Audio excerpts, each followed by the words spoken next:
Acabemos algún problema de física nuclear. El 10 va de datación por carbono.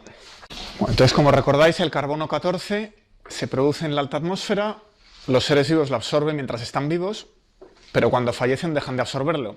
El carbono 14 se desintegra y entonces la cantidad de carbono 12 en un ser vivo nos indica el tiempo que lleva fallecido. Viene a ser la regla. Bueno, entonces, de una cierta muestra de madera de una cabaña que se quiere datar, se sabe que la actividad pues son 0,035 becquerel, desintegraciones por segundo, y que la actividad en cero, a tiempo cero, habría sido 0,088 becquerel. Si esto fuera un ser vivo hoy, y bajo la hipótesis de que el contenido de carbono 14 en la atmósfera no ha variado, en realidad se ha variado ligeramente, y esto se ha estudiado ya hay por ahí tablas que indican hacia cuántos cientos de años hacia atrás qué cantidad de carbono 14 había. Bueno, pero para este cursillo no ha variado, ¿vale? Y la semivida del isótopo inestable pues son 5.730 años. Bueno, pues con estos datos, ¿qué edad tiene la construcción de madera? Entonces, la actividad es proporcional al número de átomos del isótopo padre. Esto es simplemente consecuencia de la ley de desintegración radiactiva.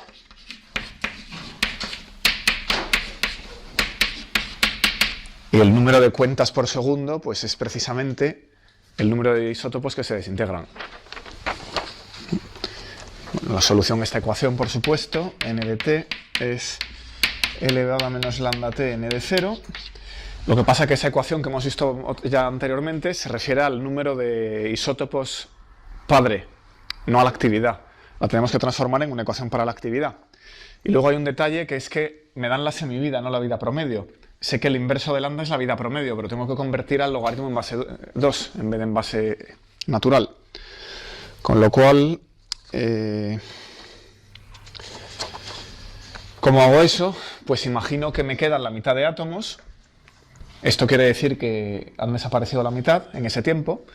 Entonces, si digo que n de t es igual a 1/2 de n0, pues sustituyo aquí y encuentro elevado a menos lambda t 1/2 igual a 1/2, de donde menos lambda por la semivida es menos el logaritmo de 2, el menos de la fracción, al sacar el logaritmo. O sea que t 1/2 es pues el logaritmo de 2 dividido por lambda. Mientras que la... cuidado con el menos. Mientras que la vida promedio sería 1 entre lambda. Bueno, pues con ese aparte creo que ya podemos hacerlo. La actividad es la derivada de n respecto al tiempo. Sustituyo en lugar de lambda, sustituyo el logaritmo de 2 entre t 1/2 aquí. Y entonces obtengo que la actividad entre la actividad inicial, que es el número de isótopos iniciales, el número de isótopos actuales entre el número de isótopos iniciales, pues es igual a e elevado a menos logaritmo de 2 por el tiempo transcurrido dividido por la semivida. Bueno, a todo esto la incógnita es el tiempo transcurrido. Así que despejo y obtengo 7.620 años. Aquí en ADT sustituyo los 0,035 becquerel, en AD0 sustituyo los 0,088, esto aquí y la semivida aquí. Despejáis T y 7.620 años. Vamos con otro.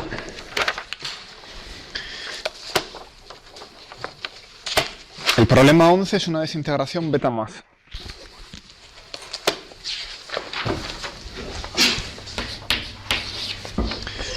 pasamos del cobre 64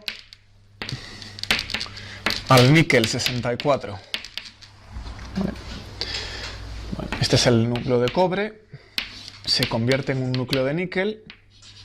Desde el punto de vista de la teoría electrodébil que contamos el otro día, emite un W que va a parar a positrón-neutrino.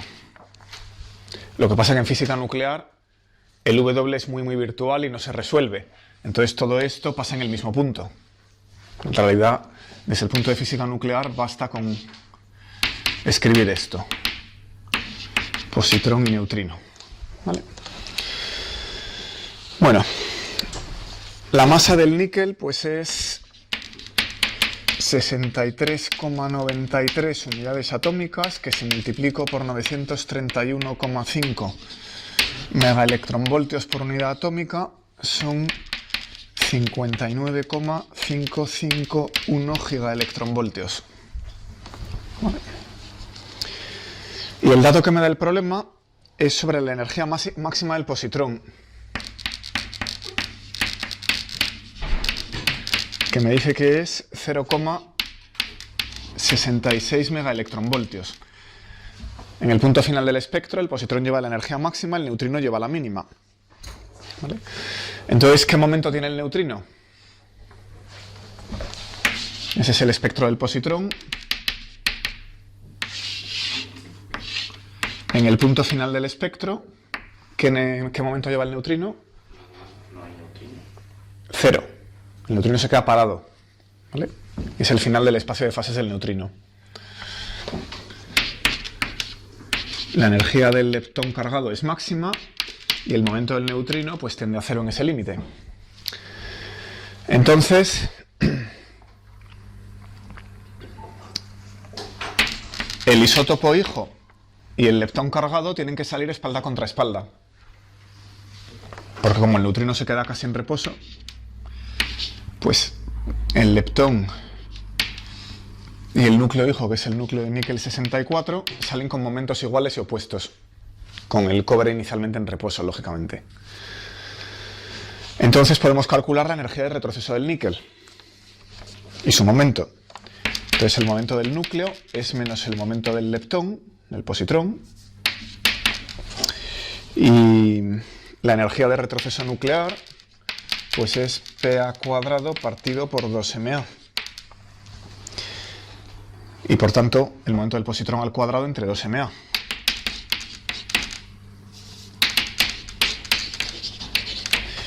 Bueno, pues necesito el momento del positrón. Como entra al cuadrado, es fácil, lo saco de la relación de Einstein, es la energía al cuadrado del positrón menos la masa al cuadrado, dividido por 2MA. Lo que pasa es que me dan la energía cinética. La energía cinética quiere decir que se ha descontado la masa. Es decir, que tengo que coger, para obtener esa energía, tengo que sumar la masa. Es la energía cinética del positrón más la masa del positrón, todo y al cuadrado, menos la masa del positrón también al cuadrado, dividido por 2 veces la masa del núcleo. Ahora sí. 0,511 MeV, la energía cinética del positrón 0,66 MeV, y MA, la acabo de calcular aquí, 59 GeV. Sustituyo todo, 9,3 electronvoltios.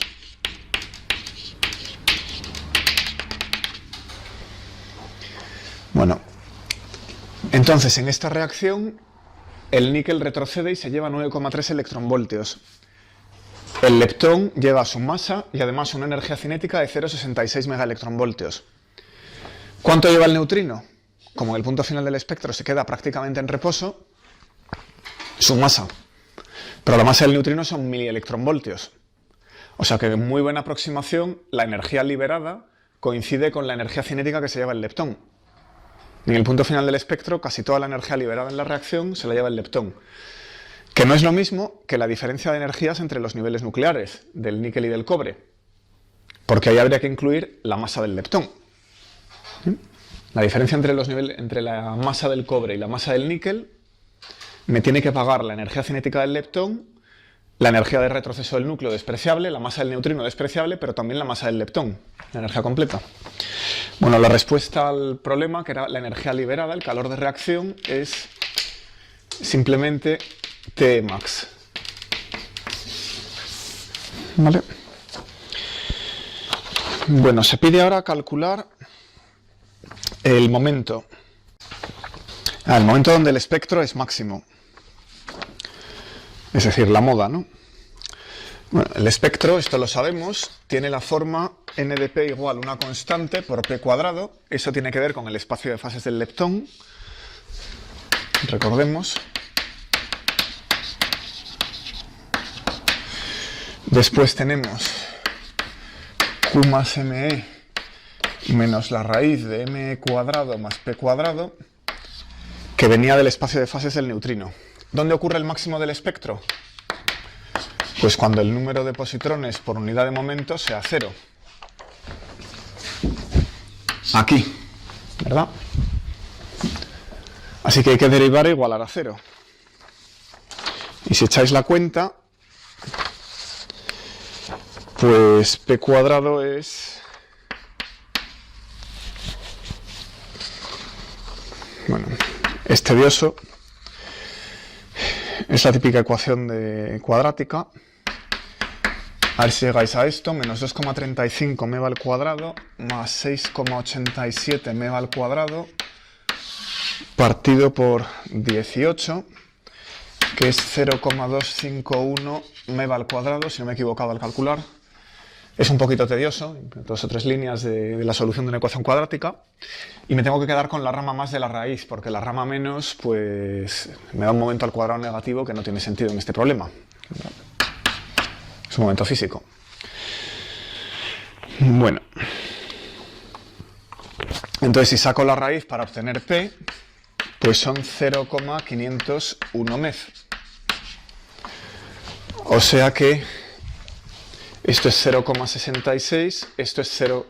Cuidado, eso es en energía cinética. Me falta calcular la energía cinética. La calculo en una patada. La energía cinética en el punto máximo, en la moda, pues es la raíz de p cuadrado, acabo de calcularlo, más la masa del electrón o del positrón al cuadrado, menos la masa del positrón, que son 0,205 MeV. Y ese es el número que pongo aquí, 0,205, ya que estaba usando la energía cinética como eje. Bueno, se trata de una reacción AB-ACD, donde estos dos reactivos se pueden tomar prácticamente en reposo. Típico de un reactor de fusión, ¿no? Tenemos dos núcleos que están en una vasija, agitados térmicamente a una temperatura relativamente pequeña. Cuando se fusionan liberan una gran cantidad de energía. Entonces, desde el punto de vista del momento final, el momento inicial es despreciable.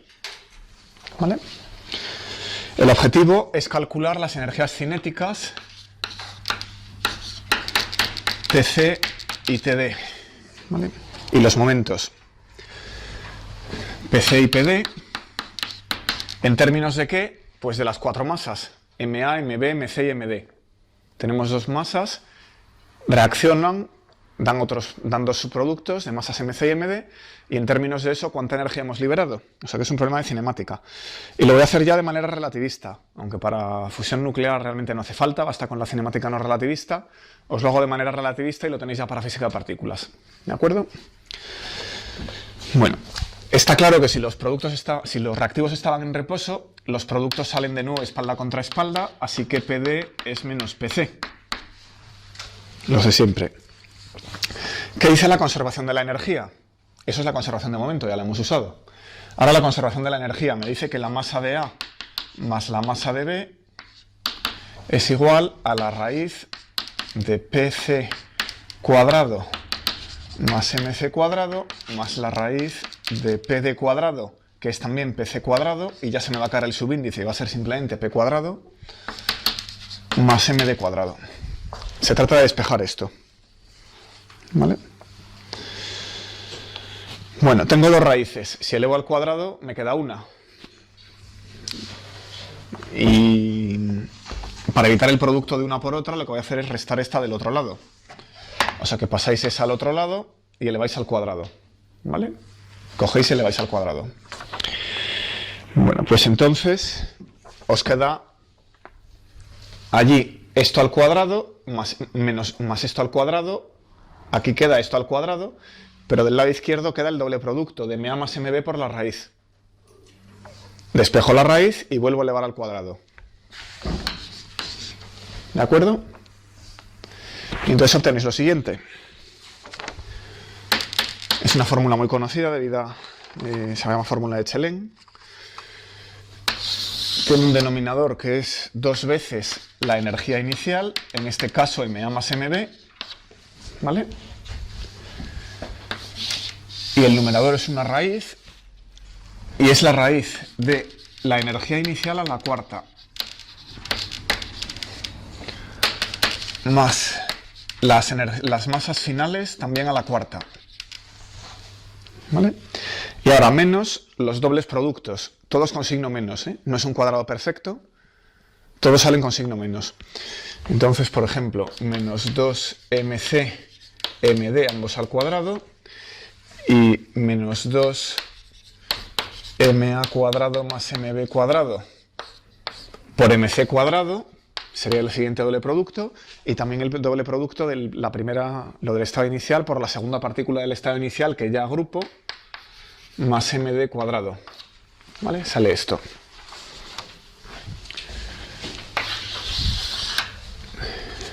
Bueno, la función lambda de Chelén, o raíz de lambda, pues es la raíz de a cuarta más b cuarta más c cuarta menos 2a cuadrado b, si lo tomo como a, b y c, en lugar, pues van a ser a cuadrado b cuadrado c cuadrado, 2ab, 2bc y 2ac, ¿vale? Esa es una función de 3 variables, a, b y c, que es lo que está saliendo arriba. Si tomáis como a la masa de a más b al cuadrado, como b la masa de c al cuadrado y como c la masa de d al cuadrado, pues la raíz de arriba es esa raíz. Correcto. Este cuadrado está aquí. Gracias. Bueno, pues ahora la energía cinética. Pues una vez que tenéis P evaluado, lo más sencillo es evaluar esta fórmula. Y lo mismo para la D. Si viniera desde el principio no lo habría hecho así, pero una vez que tengo P calculado, lo enchufo ahí y he terminado. ¿Vale? Pues ejemplos. Vamos a ver los ejemplos que propone el problema. Vamos a ver el ejemplo deuterón-deuterón para dar helio 4 más fotón. Entonces la masa de A es igual a la masa de B y ambas son 1,876 gigaelectronvoltios.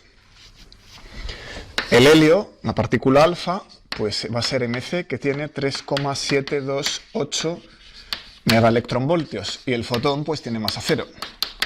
Así que la masa de D es 0. Sustituyo en la fórmula y me sale que el momento son 23,9 megaelectronvoltios, la energía del fotón son 23,9 megaelectronvoltios, no me da el siguiente decimal, y la energía cinética del helio, que es Tc, pues son 0,1 megaelectronvoltios. Así que el fotón se lo lleva casi todo. ¿De acuerdo? Porque es el más ligero. A ver la siguiente. Esta es la reacción deuterón-tritón para dar helio 4 más neutrón. Repetimos. Ahora el tritón va a tener de masa 2,809 GeV. Y el helio es lo mismo, el deuterón es lo mismo, y el neutrón pues 0,940 GeV.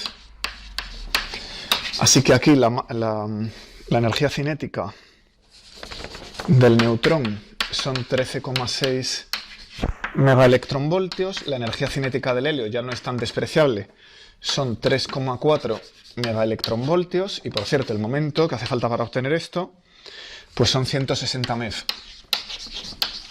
Sustituyendo en aquella fórmula. ¿De acuerdo?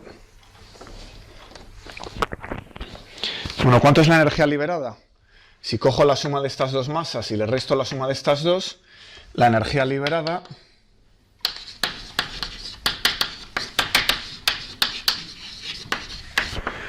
pues son 17 MeV más o menos. Esto es lo de en teoría. Entonces esos 17 MeV resulta que 13,6 se los lleva el neutrón, que no controlo con un campo eléctrico. ¿Vale? Esa es la reacción que va a usar el ITER, ¿verdad? Pues ahora helio 3, helio 4.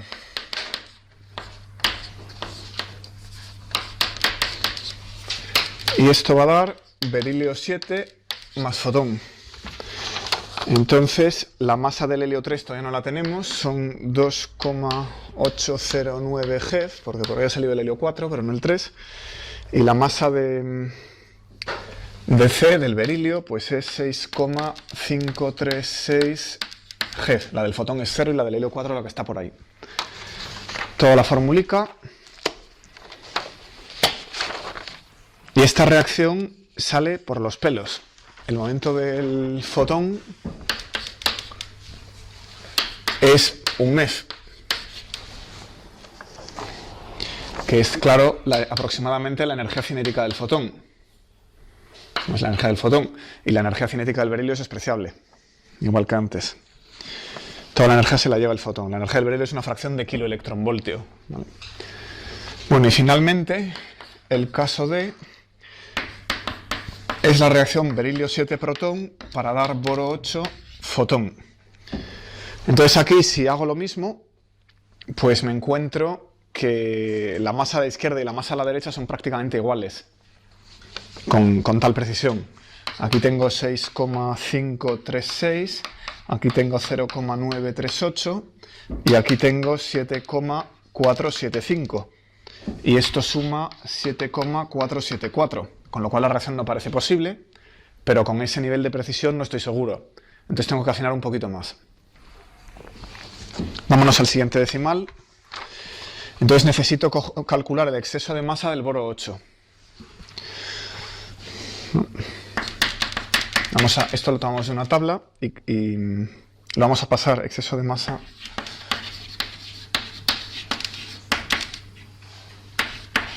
del boro 8, pues esto es 22,9215 megaelectronvoltios. Con ese dato ya tengo bastante precisión, creo.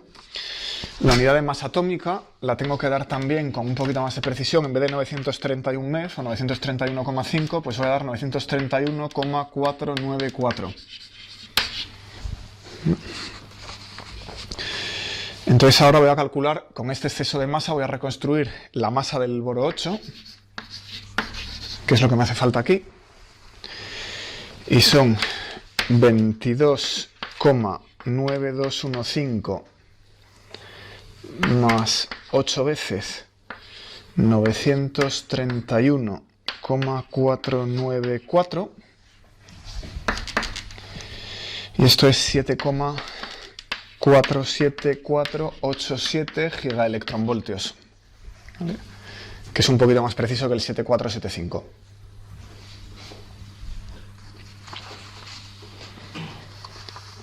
El exceso de masa que se suele dar en las tablas es la masa del isótopo restándole a veces el número de unidades atómicas de masa. ¿Vale? Entonces con eso reconstruyo la masa. Es que este número no me lo dan directamente en una tabla, ¿vale? Se suele dar el exceso de masa. Bueno, lo mismo con el berilio. Pues para el berilio cojo 15,770 más, como tiene 7 nucleones, pues 7 veces por la unidad atómica de masa y obtengo 6,53623 gigaelectronvoltios. Ya tengo un poquito más de precisión con el berilio. He sacado 2 decimales más. Y la masa del protón pues son 0,938 y los siguientes 2 decimales los busco 2,7. Bueno, pues ahora ya puedo volver a sumar. Sumo la masa del berilio y del protón y obtengo que la masa del estado inicial, Ma más Mb, pues es 7,4745. Y ahora tengo el último decimal clavado. He cogido un decimal más. Y ahora ya veo que es mayor que este y que la reacción no se puede dar. O sea que es menor que la masa de los subproductos y por tanto la reacción no se puede dar. ¿Vale? Bueno, vamos a ver el 13. tenemos el núcleo de boro 10 y está en su estado fundamental con isospin 0 y momento angular y paridad 3 más. ¿Vale? Ahí está el estado fundamental del núcleo de boro 10. Entonces resulta que se ven dos estados excitados. Uno con 0,72 megaelectronvoltios que tiene momento angular y paridad 1 más. Y otro con una excitación de 1,74 megaelectronvoltios y que tiene momento angular y paridad 0 más. Entonces, estos dos estados los vemos mediante la difusión de protones. O sea que la difusión elástica de protones sobre ese núcleo pues permite ver este estado y aquel estado. ¿De acuerdo? Sin embargo, la difusión elástica de partículas alfa solo permite ver el primero. ¿Eso qué quiere decir? Que en el espectro de partículas alfa vemos un pico correspondiente al primer estado, número de partículas alfa como función de la energía, y en el espectro de protones pues vemos dos picos, número de protones como función de la energía. ¿Vale? ¿Veis el planteamiento, verdad? Bueno, pues entonces, ¿cómo se explica esto? Se trata de ver el isospin de ambos niveles. ¿Qué isospin tiene la partícula alfa? 0, ¿por qué? A ver, la partícula alfa es el núcleo de helio 4, 2 protones y 2 neutrones, ¿verdad? Entonces lo que sé inmediatamente es que la tercera componente es 0. La tercera componente es 1 medio más 1 medio menos 1 medio menos 1 medio, total 0. Pero ese 0 puede venir de isospin 0, de isospin 1, de isospin 2, ¿no? ¿Por qué hemos cogido isospin 0? Porque no sea protón, protón, protón, protón. Exactamente, porque no hay más núcleos ligados como este, ¿no? Con, por ejemplo, 3 protones y un neutrón. Si fuera isospin 1, esperaríamos ver un núcleo ligado con 3 protones y un neutrón. Bueno, pues entonces el isospin de la partícula alfa es 0 y el isospin del protón es 1 medio. Así que venimos aquí, miramos, si empiezo con isospin 0 y este estado lo veo en un espectro alfa, ¿qué isospin puede tener este estado? Obligadamente 0. Claes-Jordan, si combino 0 con 0, el isospin funciona igual que el spin, solo puede dar 0. Así que la partícula alfa me indica que este primer estado excitado tiene isospin 0. Y también me indica que el otro no puede tenerlo, probablemente, porque si tuviera isospin 0, aparecería también en esta gráfica, en el espectro de dispersión de alfas. Bueno, el protón sí que puede llegar. Entonces, ¿qué isospin tiene ese estado? Vamos a hacer el dibujo de la reacción. Entonces tenemos un protón que se dispersa sobre el núcleo de boro 10. El núcleo de boro 10 sale elásticamente y el protón sale elásticamente. Entonces, ¿qué isospin podemos tener? Aquí entramos en el estado fundamental, con lo cual aquí tenemos isospin 0 y aquí tenemos el isospin que buscamos. ¿Qué isospin tiene el protón? 1 medio, con lo cual en esta parte de la reacción, ¿qué isospin tengo? 0 o 1. 1 medio y 1 medio puedo combinarlos para dar 0 o 1. ¿Vale? De hecho, el 0 es como llegamos a este estado. Combino 0 con 0 para dar 0. Lo que pasa es que ahora eso no vale, porque la partícula alfa no ve este estado. Por tanto, tengo que usar el 1. 2 protones pueden dar isospin 1. 0 y 1, obligadamente 1. Así que la única posibilidad que me queda es que el isospin de este estado sea 1. ¿Visto el razonamiento?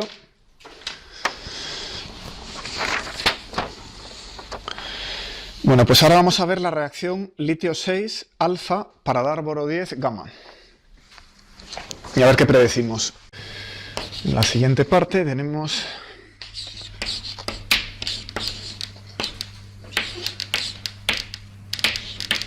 el litio 6 yendo a boro 10. Esta es inelástica, entre una partícula alfa sale un fotón. Bueno, ¿qué isospin tiene el fotón?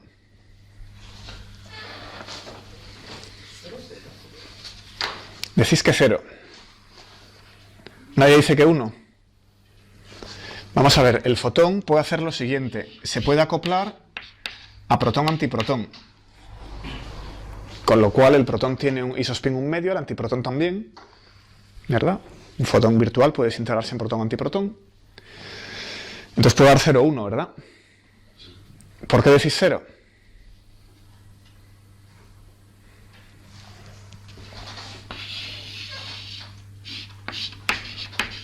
¿Y eso? El neutrón no tiene carga eléctrica. Entonces el fotón se acopla de manera distinta al protón que al neutrón. Esto no es lo mismo, ¿verdad que no? La interacción electromagnética no respeta la simetría de isospin. La simetría de isospin es una simetría de la fuerza fuerte. Evidente, el protón tiene carga más, el neutrón tiene carga cero. El electromagnetismo distingue protón de neutrón. Así que el electromagnetismo no tiene simetría de isospin.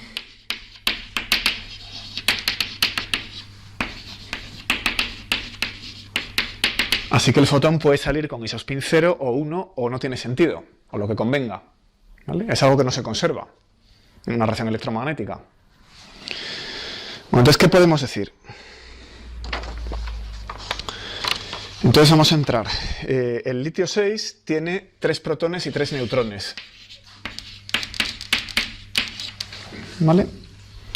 La partícula alfa tiene 2 protones y 2 neutrones. Bueno. Y el boro 10, 5 protones y 5 neutrones. La partícula alfa sabemos que viene con isospin 0. ¿Y el litio 6? Claramente la tercera componente también es 0. ¿Y el isospin?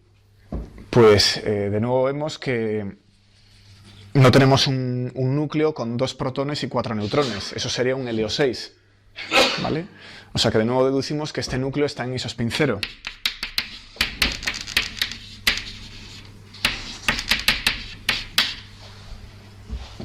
¿De acuerdo? Y si existiese ese núcleo helio... Entonces habría que ir despacito, más despacito, ¿vale? Si tuviéramos un núcleo de helio 6 estable, de estabilidad comparable al litio 6, podrían ser un multiplete. Entonces tendríamos que ver si hubiera un berilio 6 para hacer un triplete de isospin. Entonces diríamos que tiene isospin 1. ¿Vale? Si hubiera un triplete Z, Z más 1, Z más 2 con igual a isospin 1. ¿Vale? Bueno. Entonces, el fotón no nos respeta la simetría de isospin. Puede llevarnos a isospin 0 o a isospin 1. Podéis pensar en un fotón como un par protón-antiprotón virtual y puede respetar el isospin o puede cambiarlo. ¿Vale? Puede llevarnos isospin 0 o isospin 1.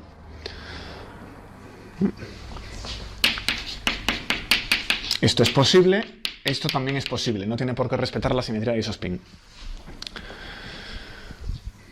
Bueno, pues entonces, ¿qué ocurre? El litio 6 tiene isospin 0.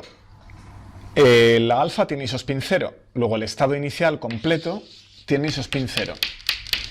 El fotón, esto forma un estado excitado, por tanto, de isospin 0, que mediante un fotón se desintegra al boro 10. Pero el fotón puede cambiar el isospin en una unidad, o no.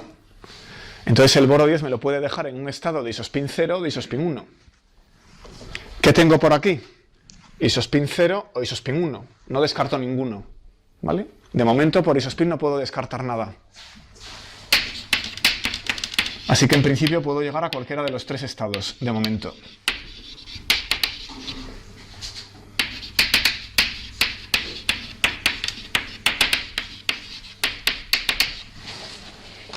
¿Vale? Bueno, pero ahora pensamos en el spin.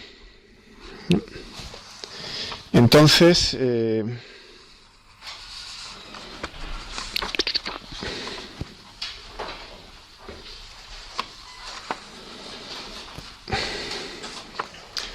imaginemos que estamos en este estado, o estamos en este estado.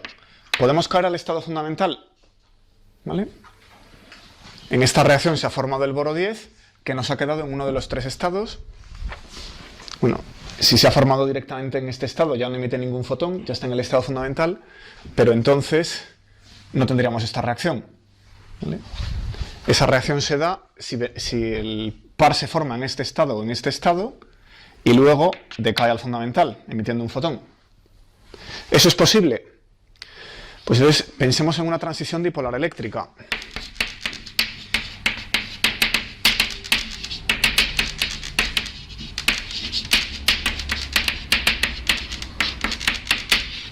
E1. ¿Qué reglas de selección tiene esto? Delta J igual 0 más menos 1, y 0 no puede ir a 0.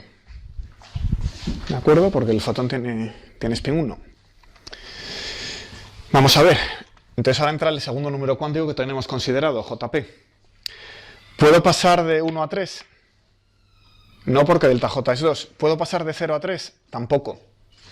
Luego en esa reacción, acabando en el estado fundamental, no vería ninguno de estos dos. Es la conclusión.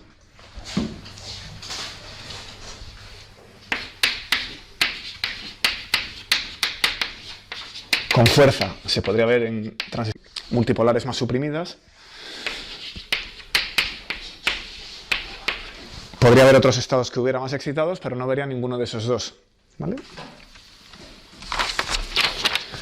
Bueno, pregunta algo más esto. Que comparemos ahora el boro 10 con el berilio 10. Bueno, aquí tenemos 5 protones y 5 neutrones. Y aquí tengo 4 protones y 6 neutrones. La tercera componente de isospin es 0, como ya hemos dicho, y el isospin puede ser cualquier número entero, 0, 1, 2, etc. En el berilio 10, la tercera componente de isospin, como hay 2 neutrones más, es menos 1. Menos un medio, menos un medio. Y entonces el isospin tiene que empezar en 1.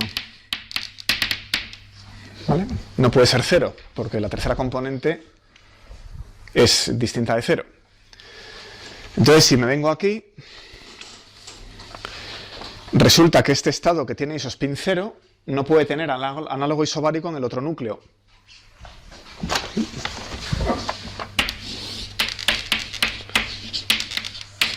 Los dos primeros estados que tienen isospin 0 no tienen análogo isobárico en el berilio.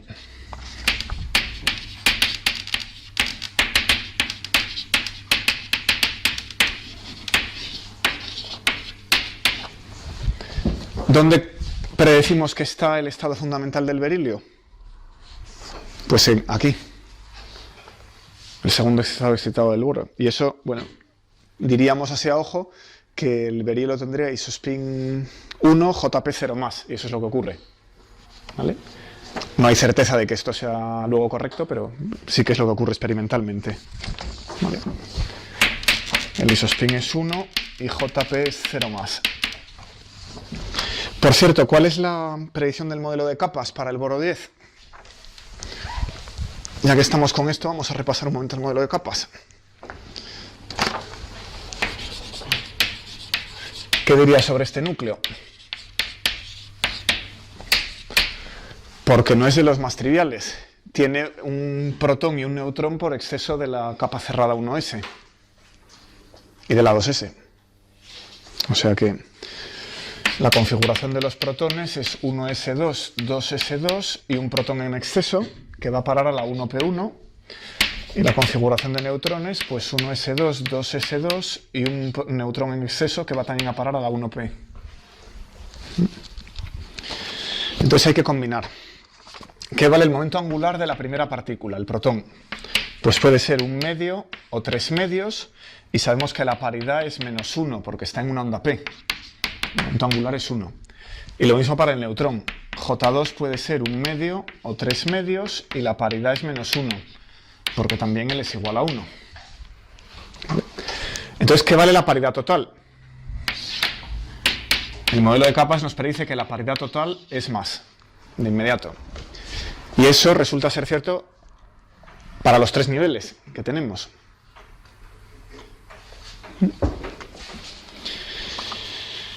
Bueno, pues ahora hay que combinar los momentos angulares. Entonces, un medio combinado con un medio puede dar 0 y 1. Un medio combinado con 3 medios puede dar 1 y 2. Y 3 medios combinado con 3 medios puede dar 0, 1, 2 y 3. Bueno, habíamos dicho que el acoplo spin-órbita en física nuclear tenía signo contrario al spin-órbita en física atómica. Así que esperamos quedarnos con el máximo J, y en ese caso, ¿qué estados tenemos los de esta lista? Y en efecto, el estado fundamental es el 3+. Es el máximo de esta lista.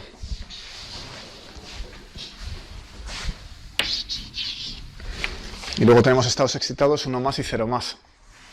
El 2+ no lo vemos. ¿Vale?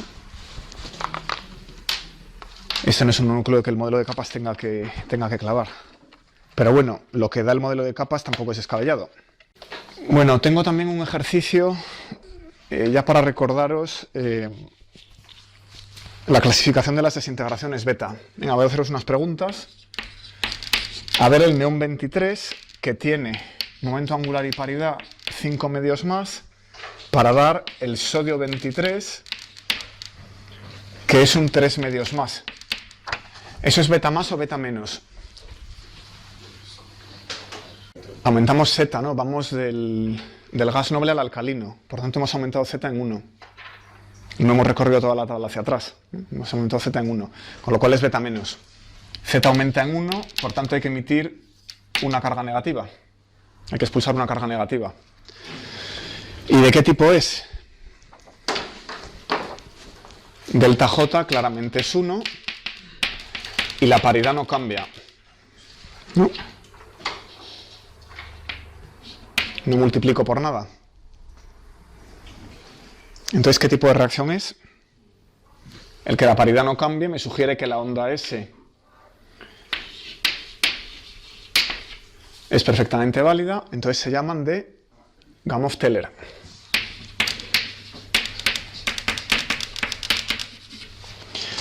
Bueno, a ver esta otra. El tecnecio 99, que es un 9 medios más, va a parar al rutenio 99. Y como no domináis la tabla periódica tanto, este es un 5 medios más, ya os digo yo que también es beta menos. ¿Vale? Bueno, pues ahora vemos que delta J es menos 2 y que no hay cambio de paridad. Pero claro, como delta J es menos 2, ¿se puede dar en onda S? No, porque el spin del neutrino y el spin del electrón suman 0 o 1. No pueden dar 2. Con lo cual nos hace falta añadir momento angular orbital. Luego no puede ser en onda S. Así que esta es una transición prohibida, es decir, suprimida. ¿Vale? ¿Puede darse por onda P? No por la paridad. Si fuera onda P L igual a 1, cambiaría la paridad. Así que es una reacción en onda D. Está suprimida 2 veces. ¿Vale? Bueno, pues razonáis igual para ver si son Fermi o Gamow-Teller los siguientes. El aluminio 25 para dar magnesio 25, me tenéis que decir si son beta más, beta menos, Gamow-Teller, Fermi o prohibidas. ¿Y cuál es la onda? De 5 medios más a 5 medios más.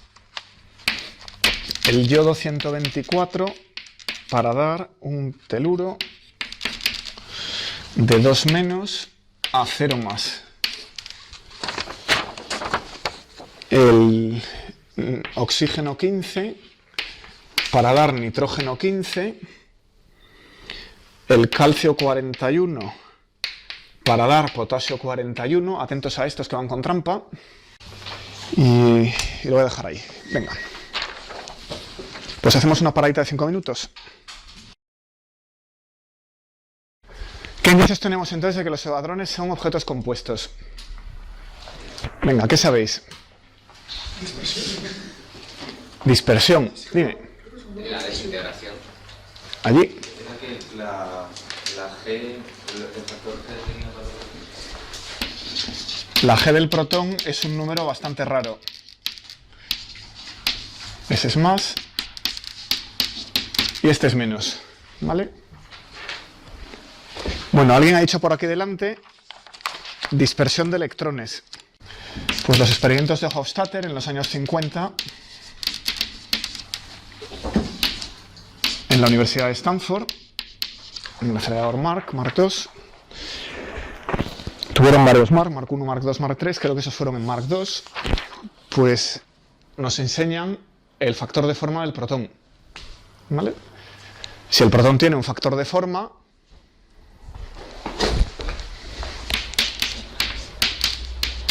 tiene estructura electromagnética. La carga no es un punto, está distribuida en un tamaño finito. Y aquí veis la escala típica. El momento al cuadrado transferido en gigaelectronvoltios, pues es de orden 1, 2, 5, para poder ver la estructura. Si me quedo aquí abajo, apenas me muevo de 1. Pero ya si le coloco 2 gigaelectronvoltios, pues nos vamos bastante de 1. Un orden de magnitud. ¿De acuerdo? O sea que con una escala de cientos de megaelectronvoltios se puede resolver estructura en el protón. Lo que pasa es que el factor de forma no nos dice gran cosa. Esto cae exponencialmente y su transformada de Fourier pues es una función racional, algo así. Con una escala típica del orden de 700 MeV o poco más. 700 y pico MeV. ¿De acuerdo? Bueno, esto, aquí falta un menos. Es esto elevado a menos 2. Es una función racional. Hay un denominador. Bueno, eso es otro indicio. ¿Qué más indicios hay? Aparte del protón tenemos el pión. El pión lo habíamos introducido como el cuanto de Yukawa para que mediara las interacciones fuertes. Y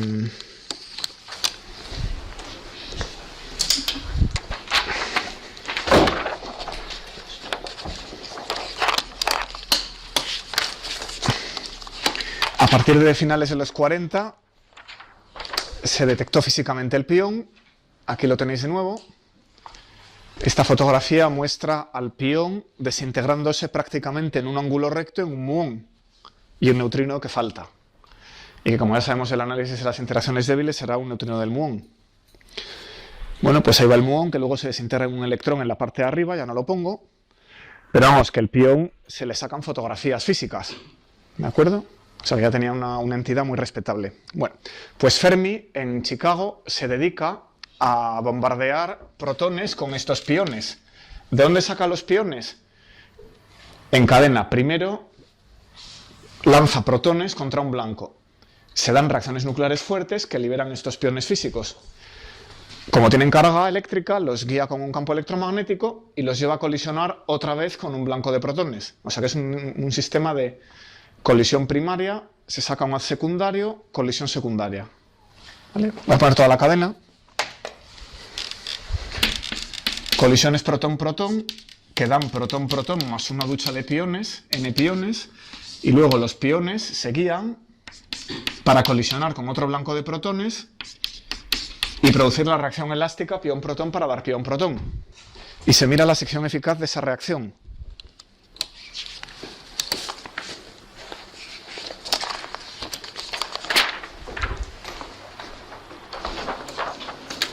Pues eso es esto. Aquí tenemos la sección eficaz. ¿Vale? Aquí tenemos la masa del sistema pión-protón, que claro, empieza en la masa del protón 938 MeV, más la masa del pión 138, lo sumáis, y eso es el umbral de la reacción. Si ahora vamos subiendo la energía del haz de piones, pues vamos obteniendo un espectro. Eso es este espectro. Y entonces en este espectro se ven varias resonancias. Y hay una que es espectacular, que se llama delta 1232.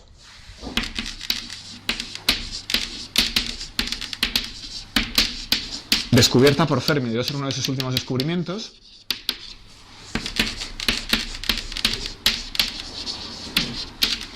Y si uno la analiza con un poco más de cuidado, viene en 4 combinaciones de carga. Resulta que tiene spin 3 medios e isospin también 3 medios.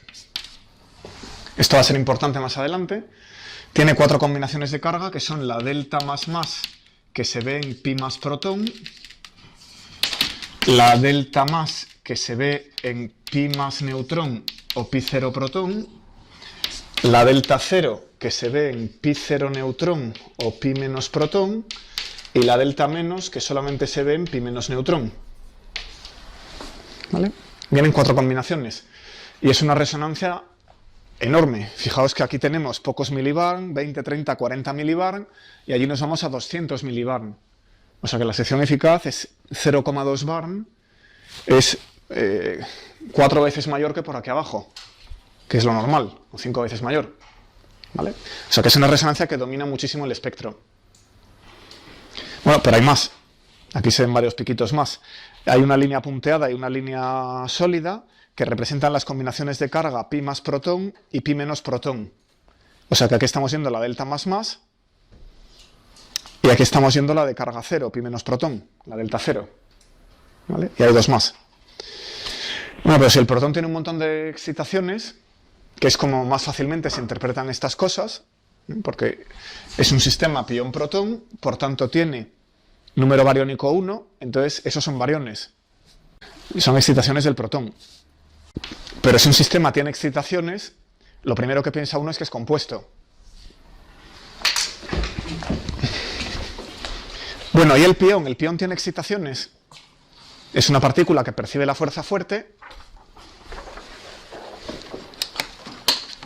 Pues os podéis preguntar si le pasa lo mismo. Pues eso se ve en un espectro pión-pión. Claro que los piones son producidos en colisiones a su vez y son subproductos. Entonces hacer un haz pión-pión es complicado técnicamente. ¿Vale? Entonces en realidad los estados excitados de pión-pión se sacan de reacciones pión-protón inelásticas, donde en el estado final se produzca más de un pión a lo mejor. Y se estudia ese subsistema. ¿Vale? Bueno, pues sí que hay estados excitados. En general, a las partículas como el pión, que no tienen número bariónico, que se pueden acabar desintegrando en radiación o débilmente, pues se les llama mesones. ¿Vale? Intermedios, porque tenían masa intermedia entre bariones y leptones, o porque mediaban la fuerza nuclear fuerte. Bueno, pues en pión-pión en concreto hay una resonancia espectacular que os enseño aquí. Aquí estamos viendo el subsistema pión más, pión menos, y en 770 MeV hay una resonancia fenomenal. ¿Vale? Tiene isospin 1. Vienen 3 combinaciones de carga, Rho más, Rho 0 y Rho menos. Rho más, Rho 0 y Rho menos. Entonces, en pi más, pi menos, estamos viendo la Rho 0. ¿Vale? Son 3 resonancias que acaban en pión-pión, un triplete de isospin. ¿Vale? Y tienen de masa 770 MeV. Bueno, ¿qué pasa si estudiamos el sistema de 3 piones en lugar del sistema de 2 piones? ¿Ahí también hay resonancias? Pues sí. Aquí tenemos tripletes de piones, el sistema pi más, pi menos, pi 0, y hay una resonancia preciosa en 780 MeV, que se llama omega minúscula, y que tiene isospin 0. Es un singlete de isospin. Tiene carga eléctrica 0. ¿Vale? O sea que los piones también vienen en estados excitados, en general mesones. Bueno, pues indicios hay de sobra.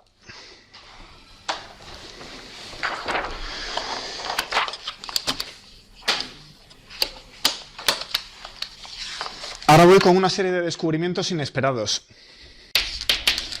que nos producen mucha extrañeza. ¿De acuerdo?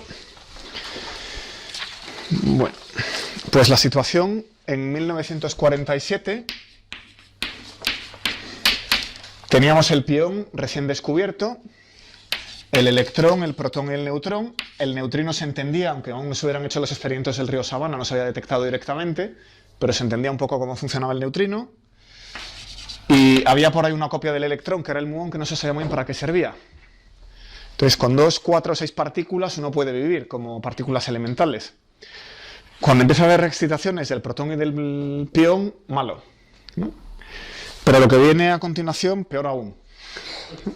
Lo primero son los sucesos en V. Estos son exposiciones a los rayos cósmicos. Los rayos cósmicos entran por aquí, golpean una placa de plomo. Recordad el experimento de Anderson, que determinaba que el positrón era de carga contraria al electrón. Y por aquí esperaríamos que salieran con menos momento. Pero ¿y esto? Aquí, de repente, separado del metal, aparece algo que da 2 piones. Esto se analiza y se ve que son 2 piones. ¿Vale? Pues ¿qué es esto? Que ha salido del metal y me ha dado 2 piones. Un neutrón no puede hacer eso porque no tiene bastante masa para producir 2 piones y un protón, ni siquiera un pión y un protón. ¿Vale? Eso, como no lo veo, tiene que ser una partícula neutra.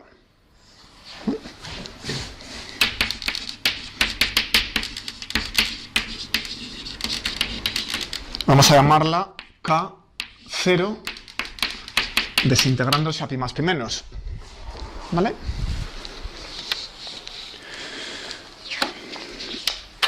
Bueno, por cierto, ¿y la letra K de dónde viene? Pues viene del compañero cargado. Esos kaones tienen compañeros cargados. Aquí tenemos una fotografía de la desintegración de un kaón cargado, a ver por dónde entra. Está muy borroso. Debe ser este. Es uno de estos dos, el kaón debe ser este. Esto debe ser el kaón. Y al llegar aquí se desintegra en 3 piones y la figura tiene forma de K. Y luego ese pión a su vez causa que una reacción nuclear golpea otra cosa y da una reacción secundaria. ¿Veis 2 vértices, verdad? A cada una de estas cosas se las llama vértices. Estos 3 se identifican como piones estudiando la deposición de energía. Y ese pión causa aquí una reacción secundaria de la que nos olvidamos. ¿Vale? La foto que nos interesa es esta. Entra una partícula y salen 3. ¿No? Pues eso tiene forma de letra K, de ahí la palabra kaón. Y estos kaones se desintegran, kaones cargados, pues en 3 partículas que vemos y que son piones. Entonces el kaón tiene bastante más masa que el pión, porque se puede desintegrar en 3. ¿De acuerdo? La masa del kaón son 497 MeV. Bueno.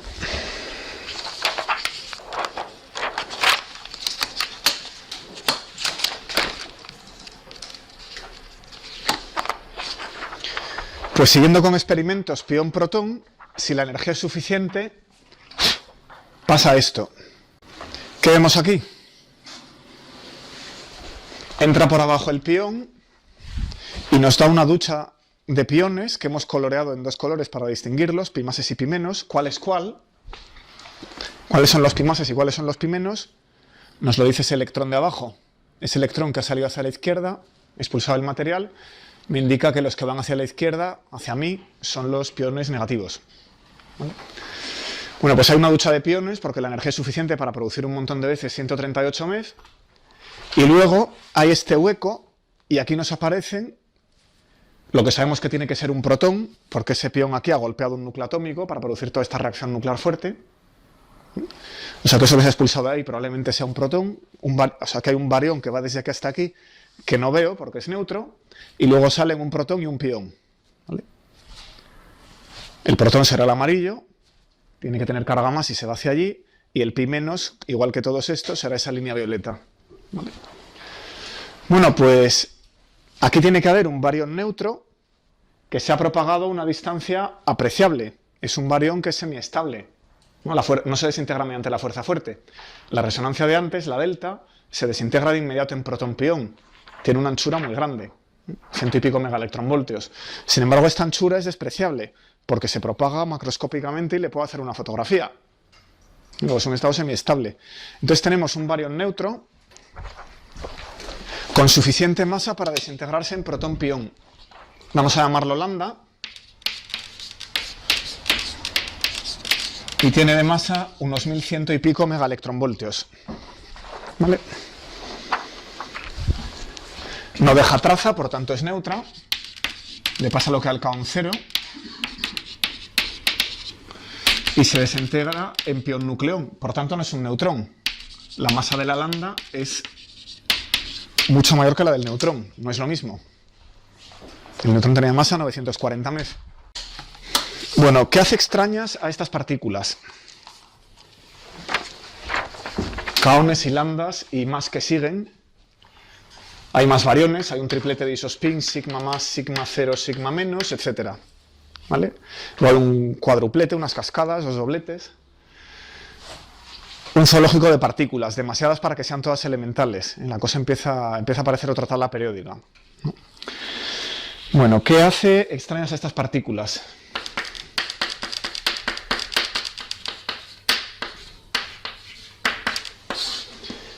Pues lo primero es que se producen copiosamente.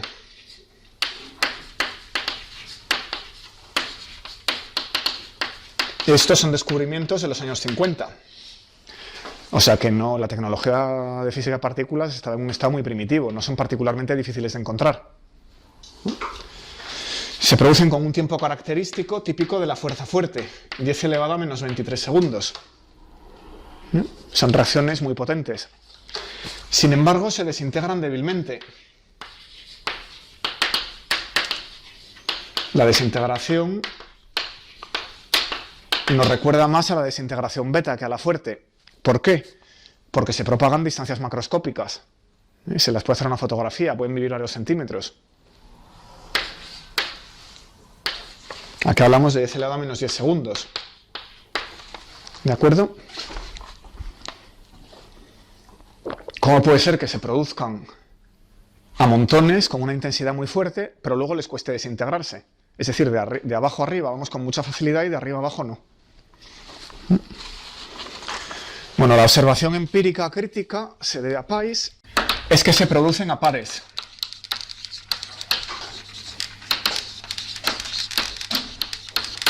Al producirlas se producen de dos en dos, un kaón y una lambda, ¿vale? O dos kaones. Sin embargo, para desintegrarse las he separado. Y ahora sigo una de ellas y a una de ellas le cuesta desintegrarse. ¿Eso qué os sugiere?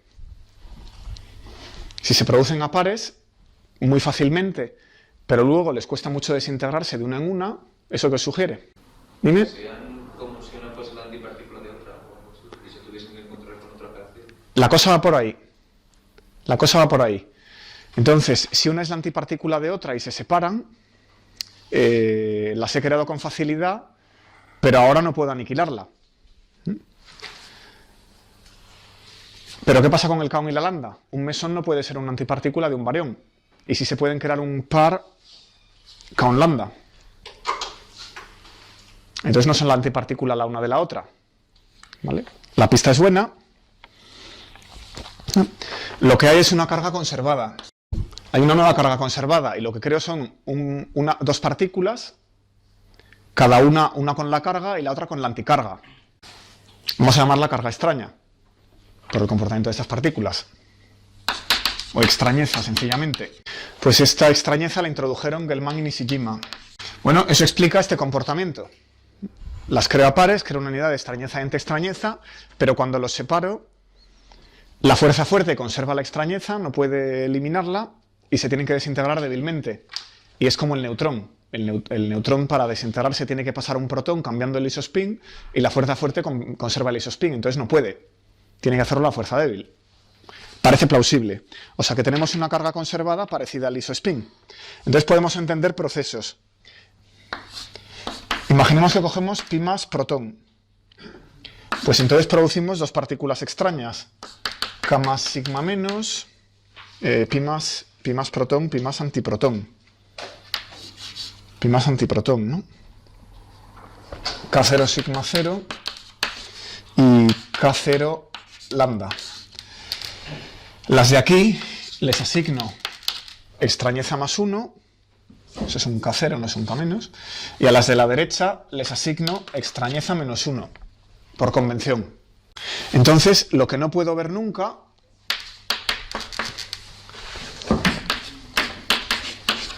es que pi más antiprotón pues vaya a dar, yo qué sé, pión sigma. Eso no puedo verlo, esa reacción.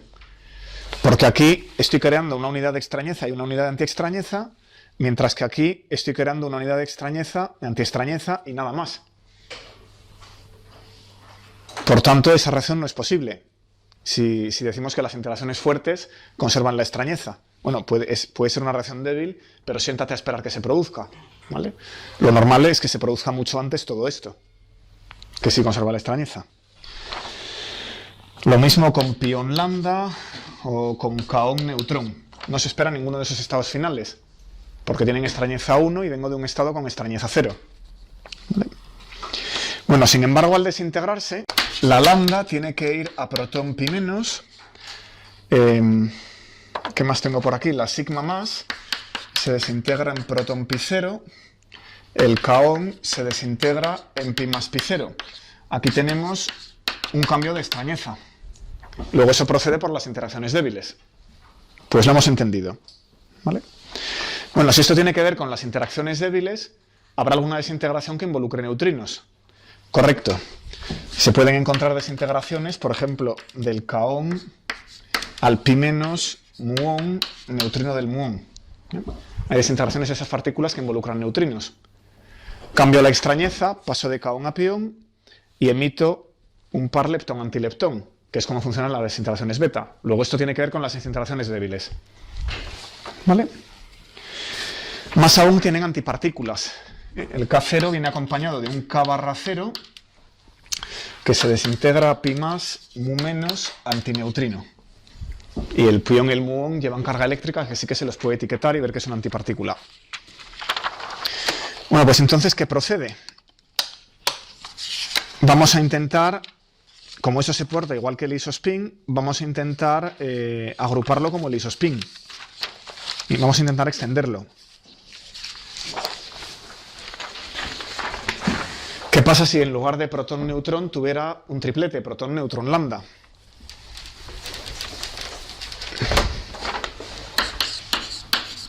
¿Puedo ponerlos en un triplete? Esa es la pregunta. Bueno, pues eso no va a funcionar. Y ya de inmediato, en cuanto veamos que hay un montón de sigmas, voy a tener que hacer un multiplete de 70 filas, porque empiezan a aparecer partículas extrañas a patadas. Aquí os he enseñado un triplete de sigmas, sigma más, sigma 0, sigma menos, en 1160 megaelectronvoltios. Luego vienen las cascadas, hay un montón. Entonces esto lo tengo que seguir prolongando, no tiene sentido, solo tengo una carga extraña. Y hay muchas partículas que pueden llevar esa carga extraña. Entonces tengo que aislar un poco la que es la fundamental. ¿Cuál es la partícula elemental que lleva carga extraña? Y como ya compongo las demás, ¿vale? Pues eso ya para el lunes. Os adelanto, si queréis, el arreglo de simetría correcto, del que se dio cuenta Gell-Mann, que se llama la óctuple vía. Vamos a poner un octete de Gell-Mann.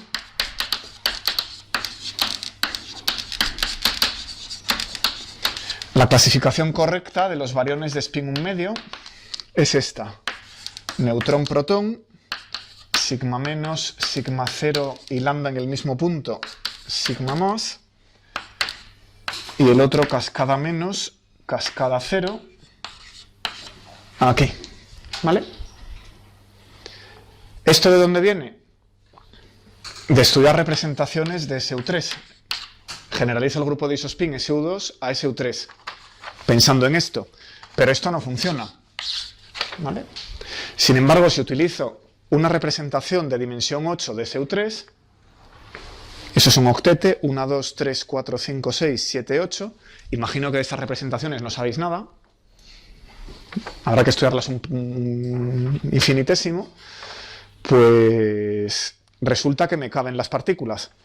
Bueno, estos escalones llevan simetría de isospin. La simetría de isospin la veo en las líneas horizontales. SU2 es un subgrupo de SU3. Las rotaciones en 3 dimensiones tienen como subgrupo las rotaciones en 2, ¿no? Y la extrañeza aumenta. Aquí tengo extrañeza 0, aquí tengo extrañeza 1 y aquí tengo extrañeza 2. La extrañeza aumenta hacia abajo. Entonces la degeneración es muy buena aquí y la degeneración es peor hacia abajo. En cada escalón de estos hay 150 megaelectronvoltios de diferencia de masas. Luego es una simetría de SU3 que es bastante buena en isospin y regular en extrañeza. Hablamos de eso el lunes entonces.